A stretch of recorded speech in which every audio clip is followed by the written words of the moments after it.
I welcome you all to lecture number 23 of this course. Now we are discussing multi-layered feed-forward network, and in the last class we discussed how to provide the incremental mode of training, that is one of the method of supervised learning. Now today I am going to start with another very popular, the method of incorporating supervised learning, that is the batch mode of training. Now, I have already mentioned that to incorporate the batch mode of training in the multi-layered feed-forward network, we'll have to pass all the training scenarios one after another, and we'll have to store their individual the error or the deviation values, and after that we'll have to calculate the average of that particular error or the deviation, and based on the average, so we do the updating of the network once. That completes actually one iteration or one epoch, EPOCH, one epoch of this particular the network. Okay. Now today I'm just going to discuss in details like how to incorporate this batch mode of training and how to write down that particular computer program corresponding to batch mode of training in multi-layered feed-forward network. Now let us consider that there are capital L training scenarios.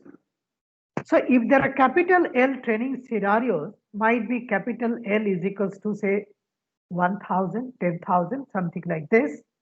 We try to find out what is the mean squared deviation in prediction for kth output neuron.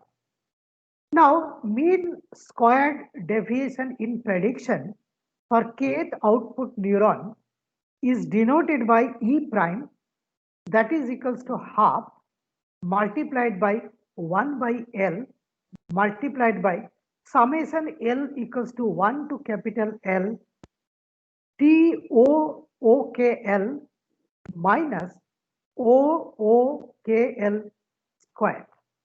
So this is the formula to be used to determine the mean squared deviation in prediction for the kth output neuron.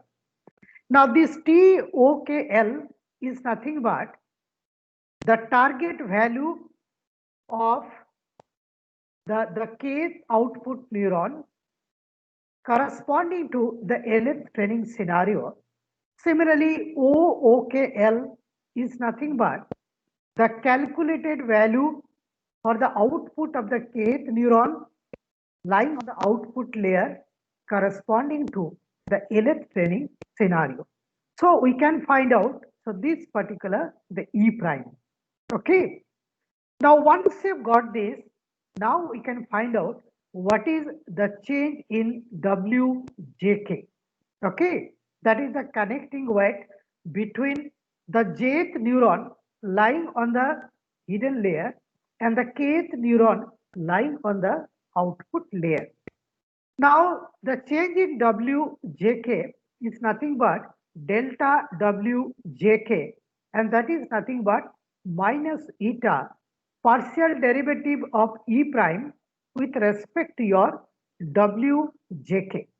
Now my question is how to determine, so this particular the partial derivative of E prime with respect to your WJK. Now before I explain, so this particular expression for the partial derivative, let me tell you one fact. Now, before we try to implement, I personally looked into a number of textbook and papers, and frankly speaking, no textbook could explain the way it has to be implemented correctly. Okay, and I should tell you this particular fact. So initially we had a tough problem, like it was very tough how to implement that particular the batch for the training. Please stop your audio and video. If you have any doubt, definitely I'm going to discuss at the end. Okay. Now, let me repeat. Now, how to determine the partial derivative of E prime with respect to your WJK. Now, as I told that we did not get clear idea from the available literature how to implement. So we spent a lot of time how to implement this, and then we could implement in the year around 2004-2005 in this particular way. Now let me read it out, and then I'll be telling the meaning of this particular the expression. Okay.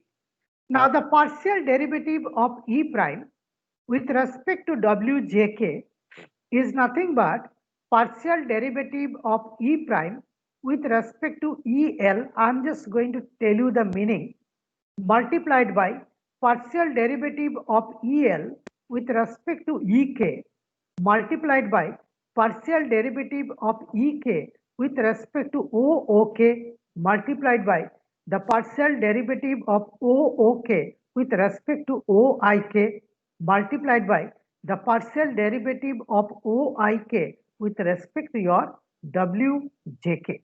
So this is nothing but a chain rule of differentiation. Okay. Now, out of all these components, for example, 1, 2, 3, 4, 5, we know how to determine mathematically the last three components. For example, say partial derivative of EK with respect to OOK. We have already discussed how to determine.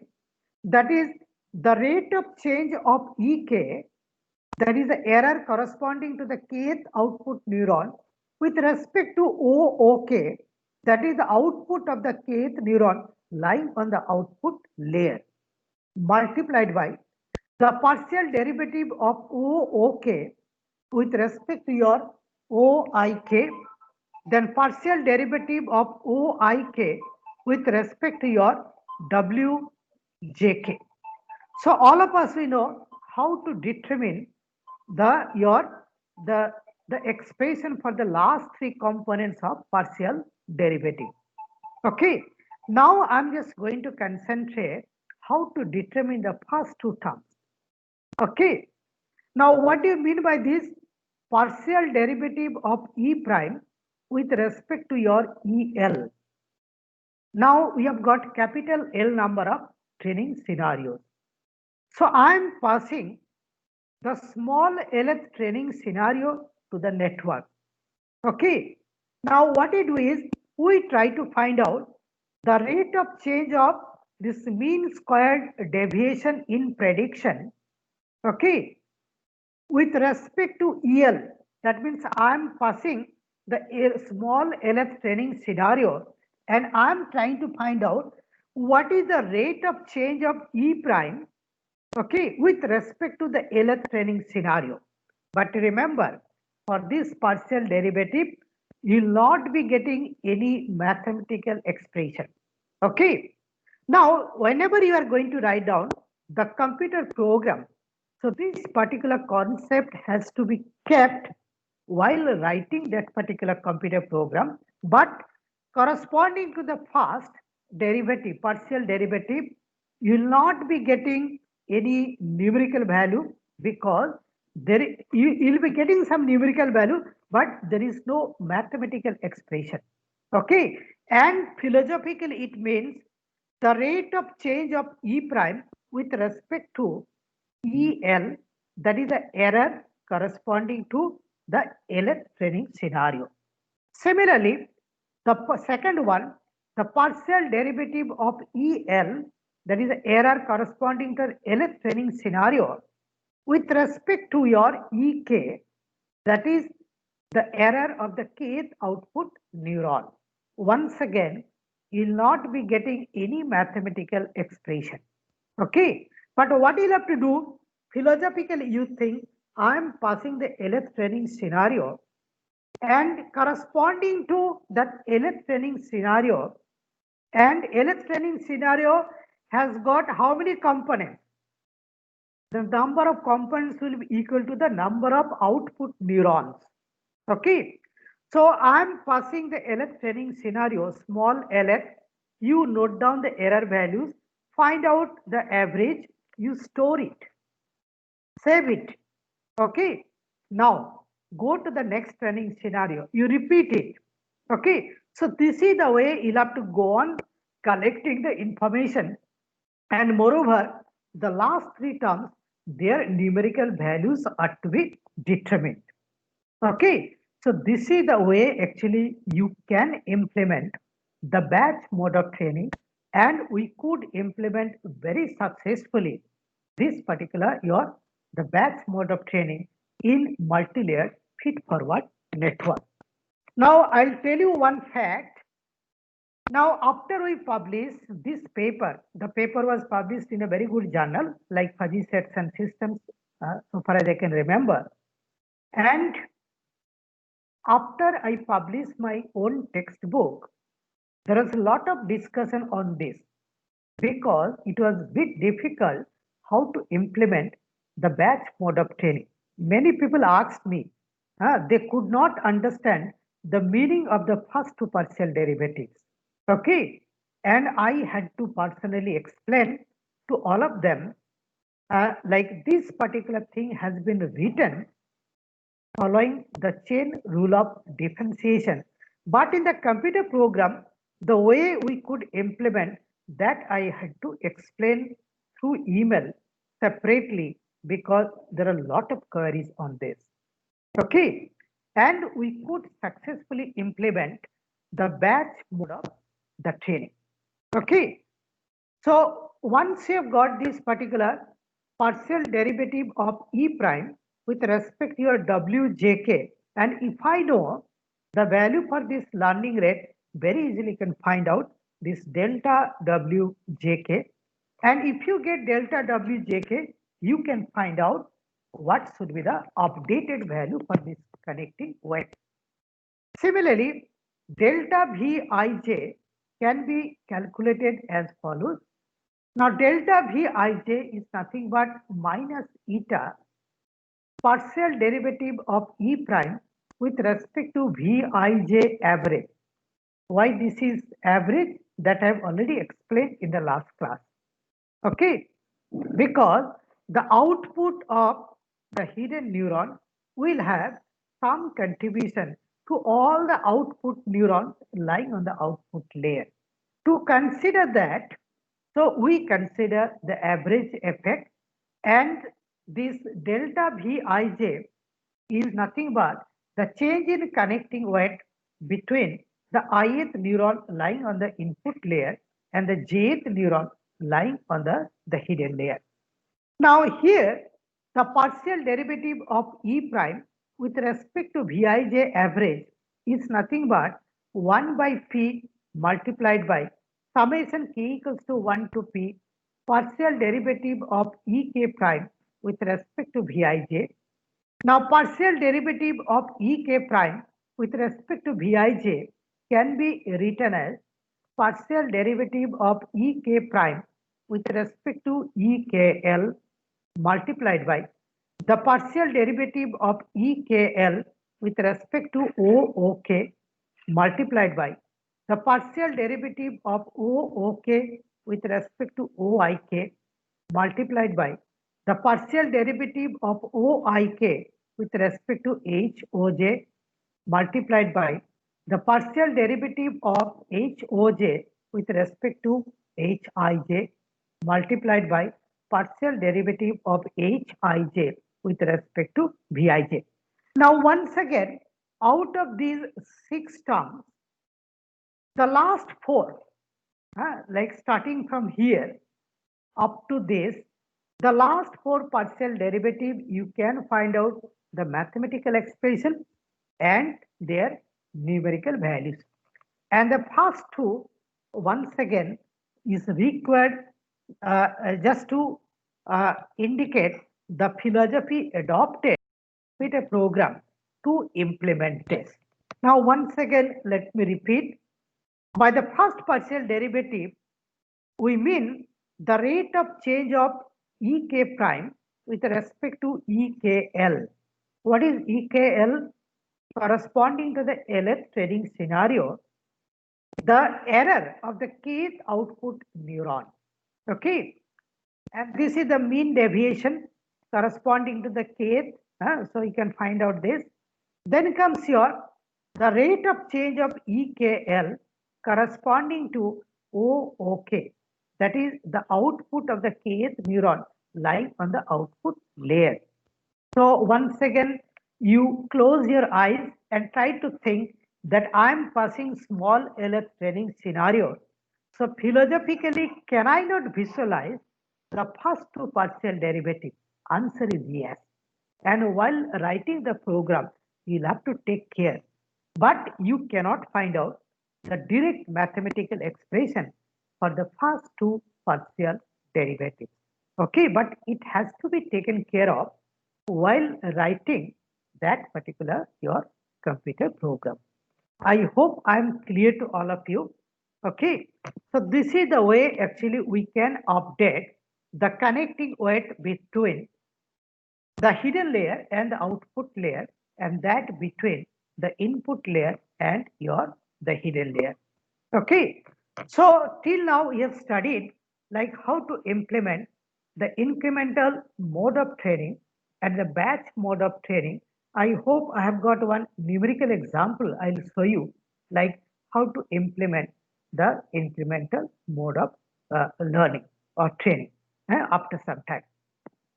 But before that, so I'm just going to concentrate on another very important aspect of your the supervised learning, that is your the generalized delta rule.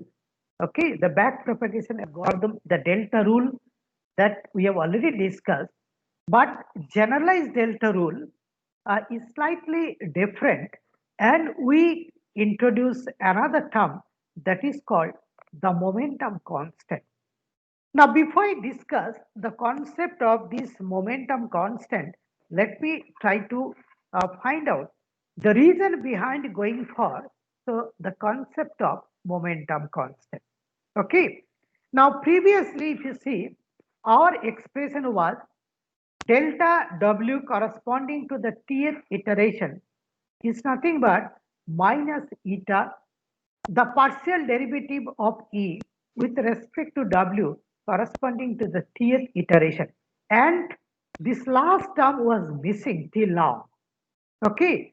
Now what happens if I consider only this particular partial derivative multiplied by minus eta, that is your learning rate. Let us try to investigate that. Now this learning rate, which is nothing but the step length of the steepest descent algorithm, will vary in the range of 0 to 1. Okay. Now supposing that that particular learning rate is taken to be equal to say 0.6 or 0.7. Okay. Now if I take a slightly higher value for this eta, what will happen to delta W? Delta W will have somewhat larger value because I'm considering the higher value for this eta. So higher the value of eta, more will be the value for delta W. Okay. And if I consider the higher value for delta W, what will happen to the network? That means your the rate of change, I'm sorry, the change in W will have some higher value. Okay. And how to update? To update that, what you do? To update say W, we consider the previous value plus the change of this particular W. Okay. So W updated is nothing but W previous plus delta W. Okay. And supposing that this particular partial derivative has got some negative value. So negative multiplied by negative, this will become a positive value. So delta W has got some higher positive value. Okay. Now to update that, so I am adding what is the change in W. So what will be the updated value of W? The updated value of W will have some larger value. And this process will go on and go on through a large number of iterations. And if it is the case, then there is a possibility that after a few iterations, the updated value of W will come out of the range. Range is 0 to 1 or from -1 to +1. So that possibility is there that the updated value of W will come out of the range. Now, if it comes out of the range, for example, say the updated value of W is found to be equal to, say, very hypothetical 1.5. Okay, what will happen to the network? The network is going to lose its stability, its balance. Okay, but neural network doesn't know anything of the physical problem it is modeling. Okay, so even if the network has lost its stability, okay, if you pass after the training is over, if you pass one set of input parameters, it will try to give one set of output parameters. Okay, even if it has lost that stability or the balance. Okay, but it doesn't know it will give you the output for a set of input. But remember, that particular output is not reliable. What is the reason? The reason is very simple, because the connecting words have come out of the range, okay, and the stability or the balance of the network, the neural network, has been lost. Okay. Now, if it happens, then what is the remedy? There are some remedies. Okay, one of the remedies is what? If W comes out of the range, for example, if it becomes greater than 1, say 1.5 or 2.0 or 1.7 or 1.6 or whatever may be, you replace W by 1 divided by W. So in the program, you can put one condition: if the updated W is found to be greater than 1, replace W by 1 by W. Okay. So if you do that, then what will happen? Once again, the network will come, will try to regain its balance or the stability. Okay. So initially, if you make this particular correction, there will be a lot of uncertainties and lot of undulation in the performance. Okay. And after a few iterations, once again, this will become stable. So this is one of the method. For example, if somebody is suffering from any disease, you'll have to put some medicine to come out of that. So this is the medicine. There is another way of solving this particular problem, that is the unbalance of the network. That is by using the momentum constant, that is alpha prime. Okay, so this momentum constant alpha prime once again varies in the range of 0 to 1. And what it do is, the in generalized delta rule, we write down the change in W corresponding to the Tth iteration is nothing but minus eta multiplied by the partial derivative of E with respect to W corresponding to the Tth iteration plus alpha prime multiplied by delta W T minus 1. What does it mean? It means that we consider what was delta W in the previous iteration.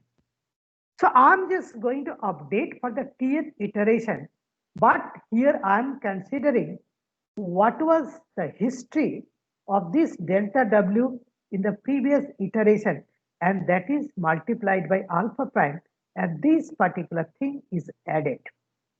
Now, by doing that, there is a possibility that you can provide some sort of cushioning effect, okay, and there is a possibility that the balance or the stability will be maintained for this particular network, but once again, there is no guarantee. Okay, so once again, it may come out of the range, and you'll have to put that medicine. So that is, you'll have to replace W by 1 by W. Now remember, this particular experience which I am sharing, it is not written in any of the textbook. I didn't find. This we had to implement while we had to use while implementing that. Okay, and we could see that we can come out of that particular the problem by following this method. If W comes out of the range, if it is becoming more than 1, okay, replace W by 1 by W, and initially there will be a lot of fluctuation of the performance of the network. Don't believe the network now. Let it get settled after a few iterations. After that, once again, you can use it. Okay, so this is the physical meaning of the term, the momentum constant, that is alpha prime, which is used in generalized delta rule. I hope I am clear to all of you the concept of your the momentum constant, that is alpha prime. Okay, now I'll be giving you a few facts, some of which discuss, and let me put it in the form of notes. The first one, this is related to the back propagation algorithm. If you use the back propagation algorithm, that is nothing but the steepest descent algorithm. And if it is a steepest descent algorithm, there is a chance of local minima, which I have already discussed while discussing the principle of steepest descent method. Okay. Now the second point, that is once again related to the back propagation algorithm. Now, as the back propagation algorithm is nothing but the steepest descent algorithm, the transfer function ought to be differentiable in nature. Okay, if there is any discontinuity in the transfer function, okay, then you'll not be able to implement the back propagation algorithm because derivative is not defined at the point of discontinuity. Now, the next point, back propagation neural network may not be able to capture the dynamics of a highly dynamic process. This is very important. See, up to a certain level of your dynamics, complexity of the dynamics, okay, so it can model the input output relationship. But supposing that I have got a highly dynamic process, their input output relationships are highly dynamic. In that case, so you cannot give guarantee that multi-layered feed-forward network trained using backpropagation algorithm will be able to capture the dynamics of a highly dynamic process. Okay, so this particular network is going to fail. So what is the remedy? The remedy is your recurrent neural network, where we have got the feedback circuit also beside this feed forward circuit, okay, which I'll be discussing in details after some time. So if you have got a highly dynamic system, okay, so you'll have to go for the recurrent neural network in place of this type of network, that is multi-layered feed-forward network trained using backpropagation algorithm, okay, which I'll be discussing after some time. Now the next point is inputs are to be normalized. This I've already discussed. And if you do not follow this particular thing, okay, your network is not reliable. Okay. So the first thing you'll have to do is the moment you get the input, you try to normalize the way I have discussed, either in the scale of 0 to 1 or from -1 to +1. Otherwise, your network is not going to work properly. Okay, so this is very important. Connecting weights will lie in the range of 0 to 1 or from -1 to +1, that I have already discussed. Convergence criterion, how long you are going to allow that particular computer program to run. Okay, so what you'll have to do is you'll have to mention what is the maximum number of iteration or some other termination criteria. Like we can find out the absolute value of the rate of change of error in prediction. Okay. And if this particular, the absolute value of the rate of change of error in prediction become less than or equal to some pre-specified value like 0.01 or 0.001 user defined the small value. If it is found to be less than equal to that, we say that the network has reached that particular the training, and now we can use it for making some prediction. A neural network can be either fully connected or partially connected one.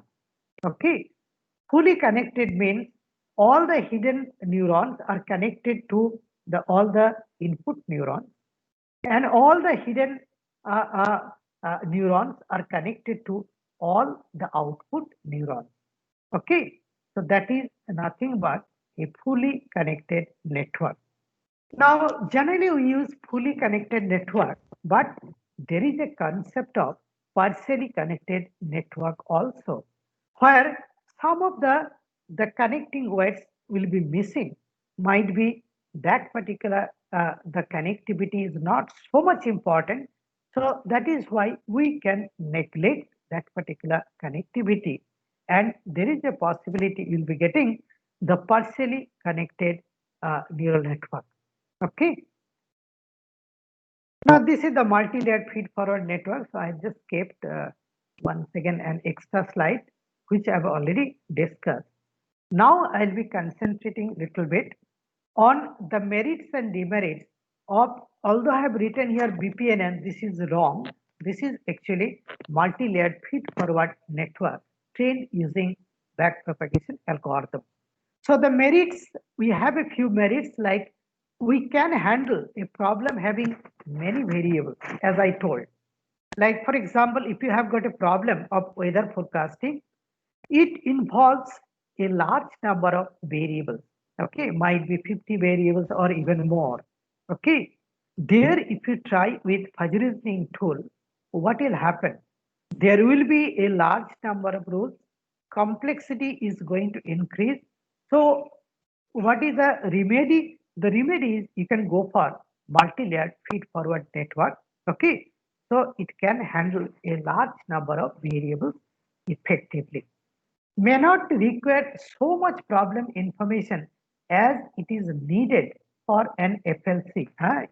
You must have understood that to design manually the initial knowledge base of this particular fuzzy reasoning tool, some problem information might be required because you'll have to define the range for the input parameters. You'll have to manually construct the rules and membership function distribution. After that, you can optimize, but initially you'll have to start with some initial design. And to make that initial design, okay, you may need some problem information. Okay, but neural network does not need so much problem information. Now, of course, besides these merits, there are some demerits also. Solution of this type of network may get stuck at the local minima that I've already told. Reason all of you know, because it works based on the steepest descent algorithm. We try to find out the gradient, and gradient is a local property. So there is a chance that the solution will get stuck at the local minima. Training of neural network is more involved computationally compared to that of FLC.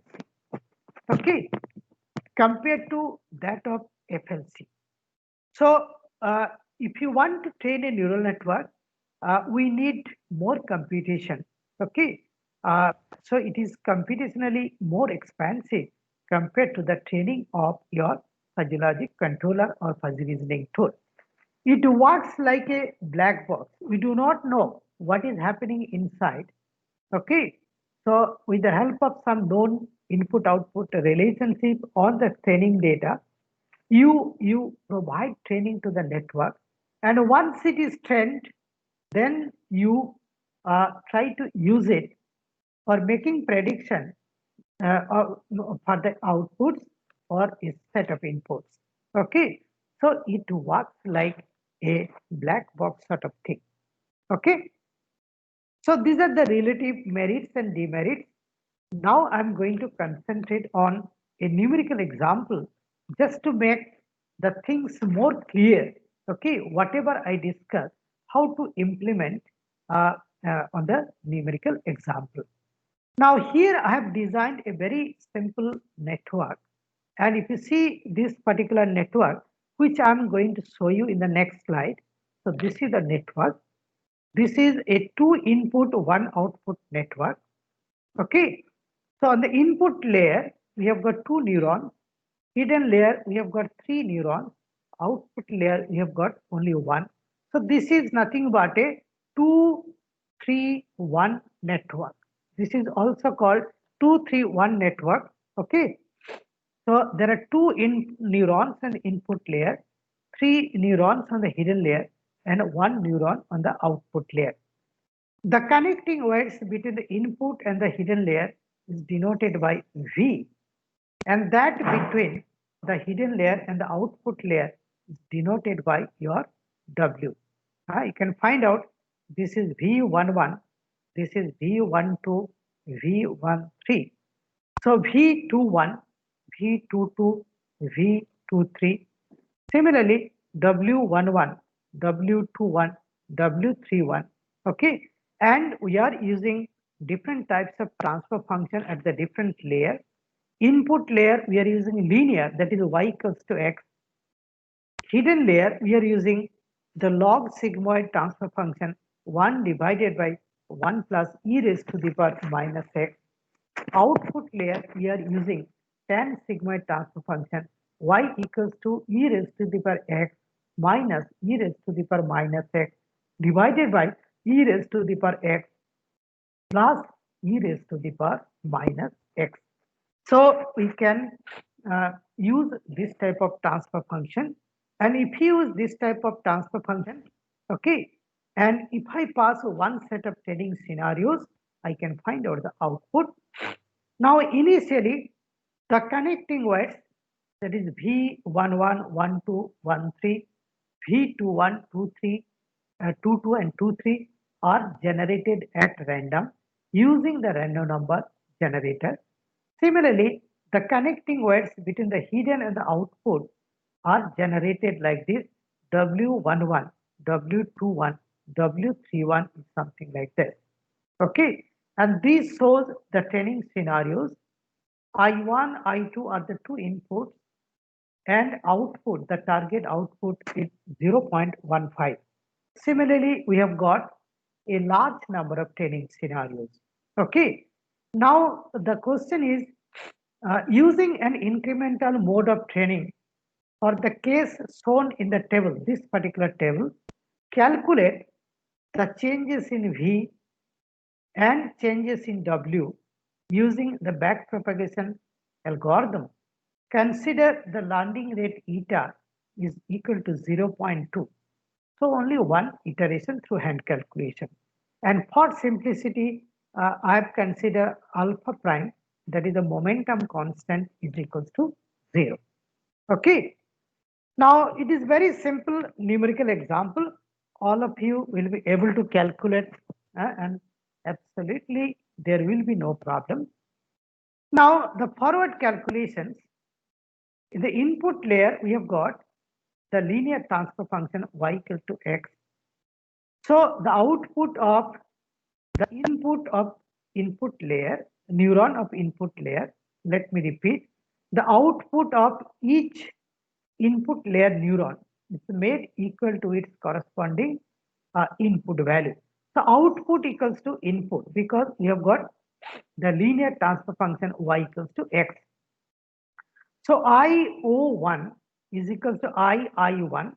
That means your output of the first neuron lying on the input layer is nothing but the input of the first neuron lying on the input layer, that is equals to 0.5.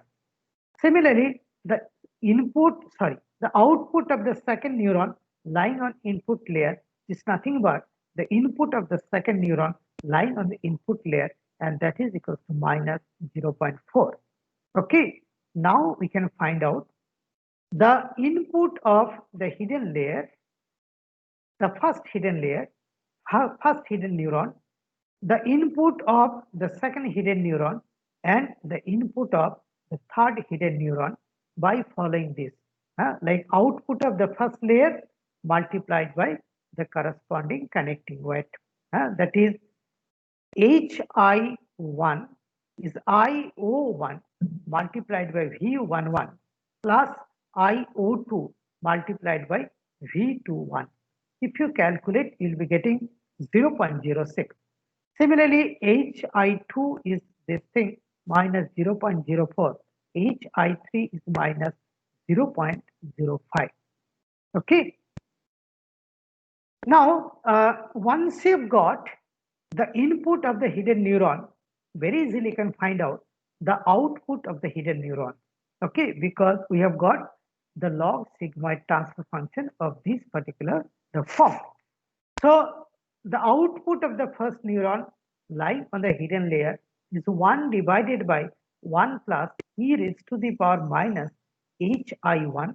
If you substitute the value for this hi1, you'll be getting 0.514995. Then HO2 is nothing but this 0.490001, and HO3 is nothing but 1 divided by this, that is 0.487503. So we are able to calculate the output of the hidden neurons. And once you've got this particular output, can you not find out the input of the output neuron, that is OI1, the input of the neuron lying on the output layer, that is nothing but HO1 multiplied by W11 plus HO2 multiplied by W21 plus HO3 multiplied by W31. And if you substitute the values, you'll be getting 0.198249. Okay, so very easily you can find out. So this particular output. Okay, and sorry, this particular input of the output neuron, and then we are going to use tan sigmoid transfer function to find out the output of the output neuron. Okay, lying on the output layer. So using this particular expression of tan sigmoid, you can find out the numerical value. And once you've got the calculated output, it will be compared to the target output to determine like what should be the error. And if you know this particular error, so very easily you'll be able to implement the back propagation algorithm. Okay, and using the back propagation algorithm, you can find out what should be the change in connecting weight and what should be the updated connecting weight. For example, delta W11 is equal to minus eta multiplied by the partial derivative of E with respect to W11. Now, this particular partial derivative is nothing but like partial derivative of E with respect to W11 is partial derivative of E with respect to O01 multiplied by partial derivative of O01 with respect to OI1 multiplied by partial derivative of OI1 with respect to W11. Now each of these partial derivatives you can find out, okay, like partial derivative of E with respect to O01 is this, partial derivative of O01 with respect to OI1 is this, partial derivative of OI1 with respect to W11 is this. So you can find out the numerical values, and if you substitute, ultimately you'll be getting the partial derivative of E with respect to W11 is this particular numerical value. And if I know this numerical value and that of the learning rate, very easily can find out what is delta W11. That is change in W11 that is nothing but this. Similarly, the change in W21 is this, change in W31 is this. Okay, so we can find out the change in W values. And once you know the change in W values, you can find out the updated values. Now, following this similar method, we can also find out what is delta V11, that is equals to minus eta partial derivative of E with respect to V11. Now, partial derivative of E with respect to V11, you can write down in this particular form of chain rule of differentiation. And each of these particular terms, you can find out the expression, substitute the numerical value, and you can calculate the numerical value corresponding to each of the partial derivatives. Then you substitute to find out what is the partial derivative of E with respect to V11. All of you please check it once and you'll be getting this particular your numerical value. And once you've got this particular numerical value, very easily you can find out that delta V11 is minus 0.000111. Okay. And by following the same principle, all of you please check, you'll be getting delta V21 is this, delta V12 is equals to this, delta V22 is this, delta V13 is this, delta V23 is this. Okay, so this is the way you can find out the change in connecting weights using the incremental mode of training. Okay, so you can find out the updated V and W, find this is the incremental, send the second training scenario, you once again you update. This is the way you can implement your incremental mode of training. And if you want to implement the batch mode of training, so all the training scenarios are to be passed to the network. You find out the average error, and based on the average error, you update this particular network once. Okay, so this is the way actually you can implement your the incremental training and batch mode of training to modify the connecting weights of this particular the network. Okay, the updated values for the weights, that is V11, 1213, V21, 2223, and W11, W21, and W31, you can find out their updated values. Okay, so all of you please try, okay, and check whether you are getting the same expression, the same numerical values or not. Okay, so this is the way actually your incremental mode of training works. Okay, now here actually I'm just going to stop, and in the next class, that is tomorrow's class, I am going to start with another network. Okay, so I'm going to stop here, but before I stop, if you have a little bit of doubts, so we can spend some time to clear your doubts.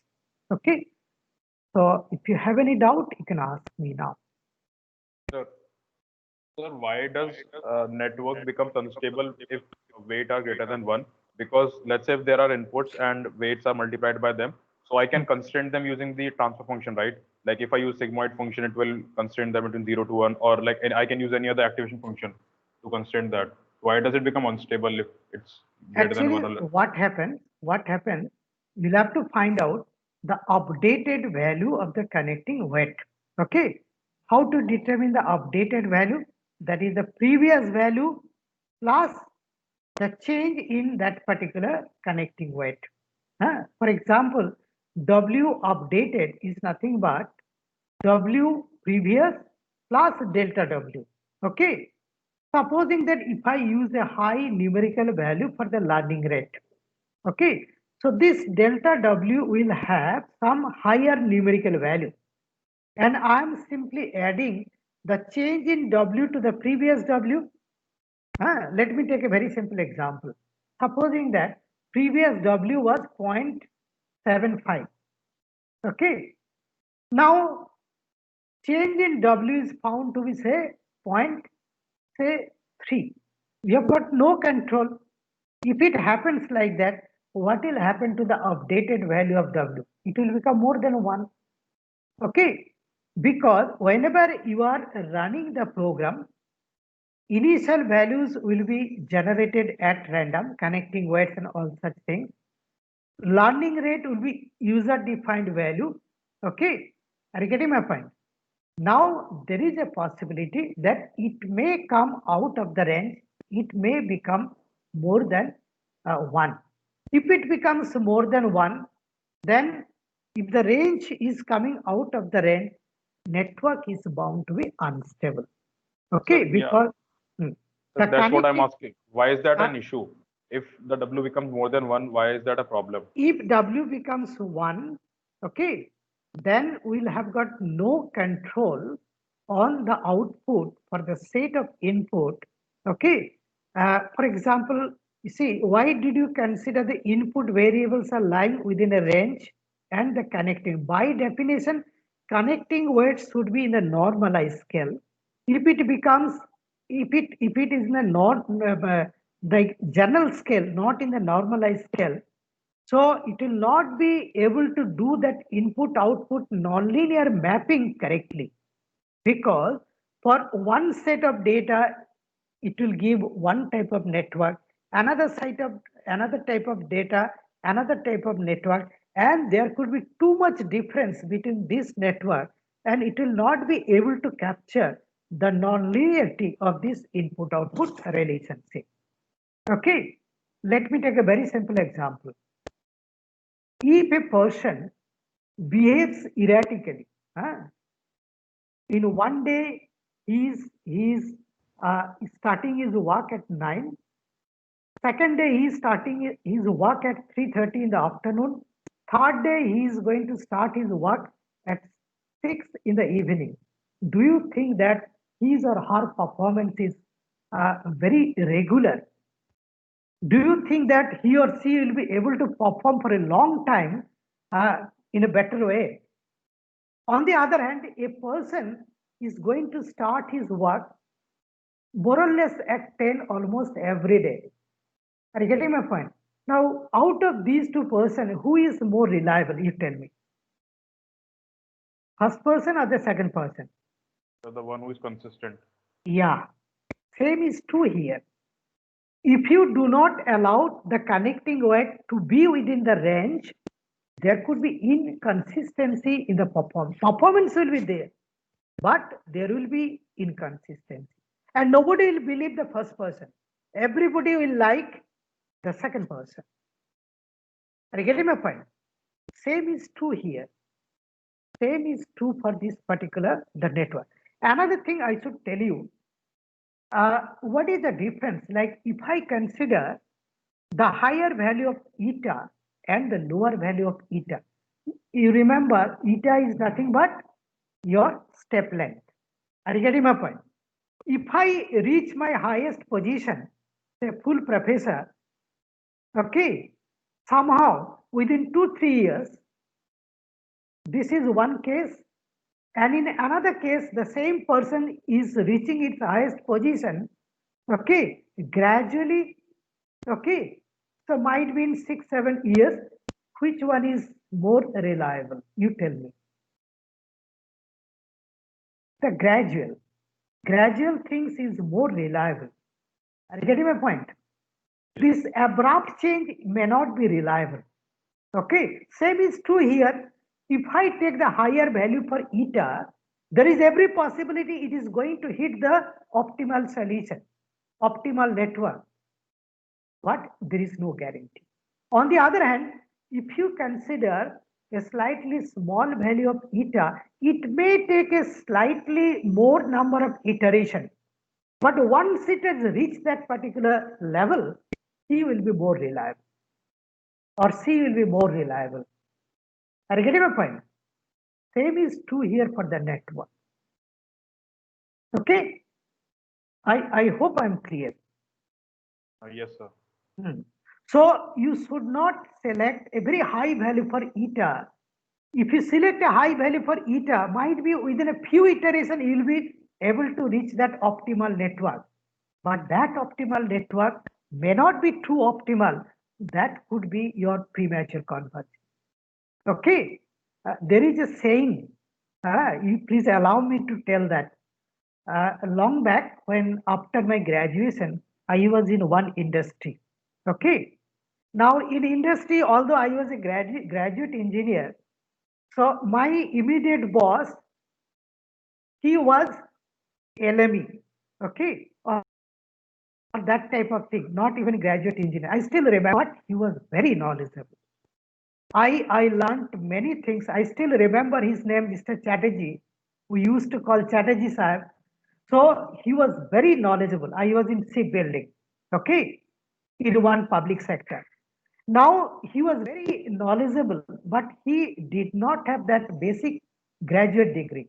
And I was a graduate engineer. Okay. He used to say one sentence, I still remember. He used to say, to reach the experience of 50 years, you'll have to live in this world for 50 years. You could be an excellent, okay? You might have an excellent quality in all respects, but to reach the experience of this world for 50 years, you'll have to live 50 years in this particular world. I still remember his statement. Okay, so this is true in fact. Okay.